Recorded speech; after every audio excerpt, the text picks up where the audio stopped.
Comment ne pas le rater à Cherbourg, du haut de sa montagne du Roule? On s'intéresse aujourd'hui au musée de la Libération de Cherbourg et pour nous présenter donc l'établissement, j'ai le plaisir d'être au téléphone avec Michèle Baudry, elle est responsable scientifique du musée. Bonjour. Bonjour. Alors un peu d'histoire pour commencer. Ce musée a 60 ans, il a été inauguré donc par René Coty, le président de l'époque. Oui, tout à fait. Il a été inauguré le 6 juin 54, donc 10 ans après la Libération.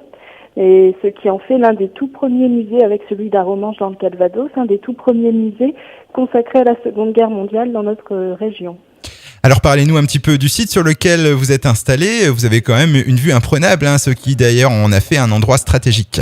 Oui, exactement. Un endroit stratégique pendant la Seconde Guerre, puisque les Allemands l'ont occupé 4 années en raison du fait qu'on y voit tous les accès sur la ville. Et donc le musée a été installé dans le fort du Roule en 1954, parce que justement ce fort a eu une histoire importante pendant la Seconde Guerre mondiale. Et comme le but était d'en faire un musée en hommage aux victimes de ce conflit, le fort du Roule s'y prêtait tout à fait.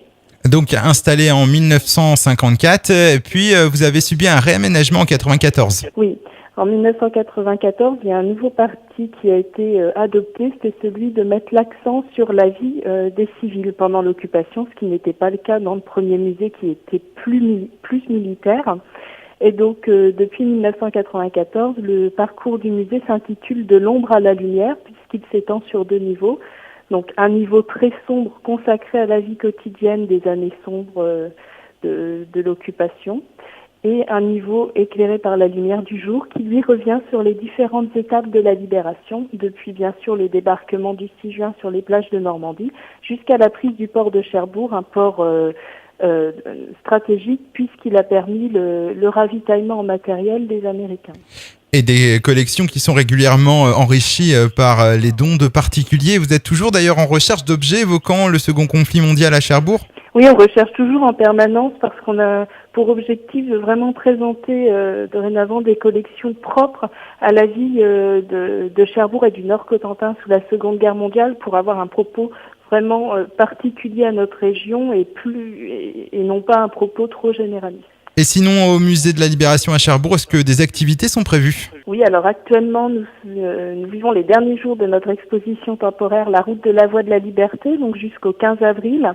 Et pour les prochaines vacances scolaires, nous proposerons un atelier enfant les mardis et les jeudis à 14h30 qui s'intitule Le petit résistant. Voilà, et c'est un atelier qui sera à destination des enfants de 8 à 13 ans.